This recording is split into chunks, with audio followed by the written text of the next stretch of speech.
Good morning. ప్రభువైన యేసుక్రీస్తు వారి పరిశుద్ధ నామములో అందరికీ శుభాలు.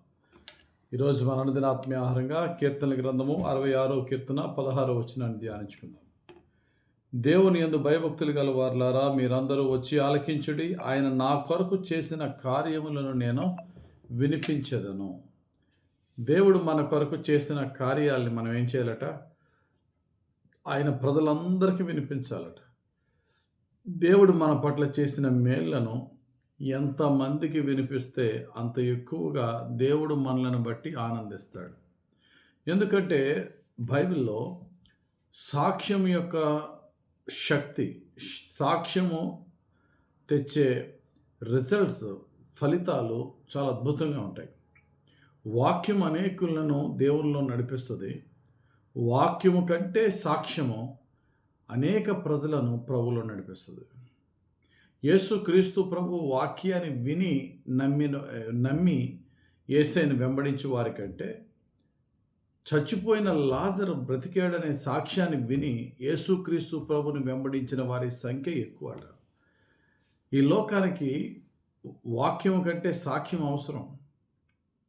యేసు ప్రభువుని నమ్ముకోవడానికి వాక్యము ఎప్పుడంటే సాక్ష్యం ద్వారా ప్రభు దగ్గరికి వచ్చినప్పుడు వాక్యం వారిని రక్షణలో నడిపిస్తుంది.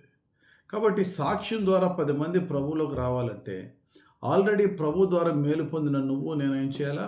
నోరు తెరవాలి. దేవుని కార్యాలు, మన పట్ల జరిగిన కార్యాలు వివరించాలి. భక్తుడైనటువంటి పౌలు, పేతురు భక్తుడు మరి డోర్కా అనే స్త్రీని, తబితా అనే స్త్రీని స్వస్థపరిచినప్పుడు, అనగా ఆమె చనిపోయిన దాన్ని లేపినప్పుడు, ఆ సంగతిని, ఒక మరణించిన స్త్రీని ఒక దైవసేవకుడు ప్రార్థన చేసి ఆమెను సజీవురాలుగా లేపాడు అనే సత్యాన్ని తెలిసిన చోటల్లా ఏం జరిగిందట? అపోస్తుల కార్యములు 9వ అధ్యాయము 41వ వచనంలో, అప్పుడు ఆమెకు 42వ వచనం, ఇది యొప్పేయంతటా తెలిసినప్పుడు అనేకులు ప్రభువునందు విశ్వాసం ఉంచిరి. అనేకులు ప్రభువునందు విశ్వాసం ఉంచడానికి గల కారణం ఏంటట? యొప్పే గ్రామంలో అందరూ కూడా ప్రభువునందు విశ్వాసం ఉంచడానికి కారణం ఒక వ్యక్తి అయినటువంటి ఆ తబిత స్వస్థత పొందింది. ఆమె స్వస్థత పొందిన తర్వాత బహుశా ఆమె పట్ల దేవుడు చేసిన కార్యాన్ని చెప్పడానికి ఆమె ఏమాత్రం వెనకడుగు వేయకుండా ఆమె సాక్ష్యం చెప్పుట ద్వారా మొత్తం ఆ ఊరు యొప్పే అనే గ్రామం అంతా కూడా రక్షింపబడినట్టుగా మనం చూస్తున్నాం.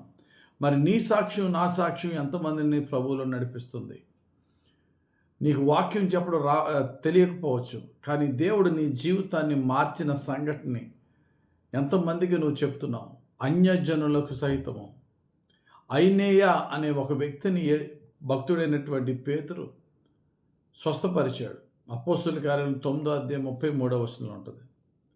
అదే అపోస్తుల కార్యాలు 9వ అధ్యాయం 35వ వచనం ఏమున్నదంటే, వెంటనే అతడు లేచెను, లొద్దాలోను షారోనులోను కాపురమున్న వారందరూ అతని చూచి ప్రభువు తట్టు తిరిగిరి. అతనిని బట్టి ప్రభువు తట్టు తిరిగిరి. దేవుడు మన జీవితంలో ఎన్నెన్నో కార్యాలు చేస్తున్నాడు. మనల్ని బట్టి ఎవరైనా ప్రభువులోకి వచ్చే విధంగా మనం ధైర్యంగా సాక్ష్యం చెప్తున్నామా?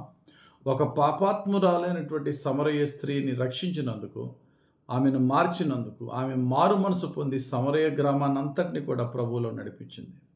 ఒక్క వ్యక్తి మార్పు పొందితే ఆ ఒక్క వ్యక్తి ఎంతోమంది ఇన్ఫ్లుయెన్స్ చేస్తున్నది. కనుక నీ జీవితంలో, నా జీవితంలో దేవుడు ఒకటి కాదు ఎన్నో మేలు చేశాడు.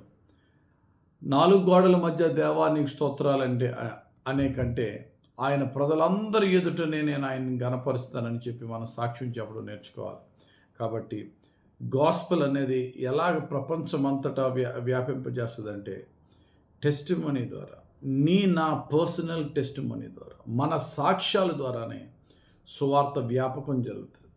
ఎప్పుడైతే మనము దేవుడు మనకి 4 గోడల మధ్య చేసిన కార్యాన్ని బహిరంగంగా చాటి చెప్తామో అనేకులు ప్రభువులోకి వస్తారు. యేసయ్య అన్నాడు, నన్ను ఎవరైతే ఒప్పుకుంటారో పరలోకమందున్న తండ్రి ఎదుట నేను వారిని ఒప్పుకుంటానన్నాడు. పరలోకములో మన గురించి దేవుడు సాక్ష్యం చెప్తాడు. కాబట్టి ఈరోజు అనుదిన ఆత్మీయ ఆహారంగా ఈ వాక్యమైన ప్రతి ఒక్కరు కూడా, అది చిన్నదే కానీ పెద్దదే కానీ, దేవుడు చేసిన నీ జీవితంలో చేసిన మేళ్ళను సాధ్యమైనంత ఎక్కువ మందికి చెప్పడానికి ట్రై చేయి. దాని ద్వారా యేసయ్య నామం మహింపరచబడుతుంది. కొంతమంది ప్రభువులోకి వస్తారు.